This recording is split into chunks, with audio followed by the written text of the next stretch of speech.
Sebenarnya sabar ni adalah segala-galanya. Supaya kita dok, bila kita nak marah, kita kena sabar.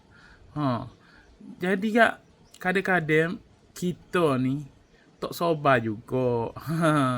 Kalau mari buah tak boleh sabar kak. Tak boleh sabar apa dulu. Tapi kita kena doa lah.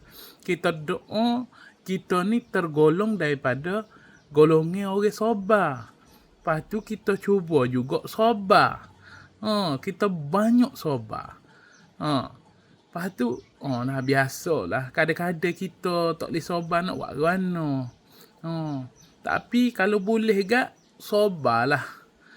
Sabar nak buat kerana. Moga supaya saya lah ni, moga seteruk ke. Sabar gitu. Orang kata gapo pun sabar. Terpaksa. Adalah.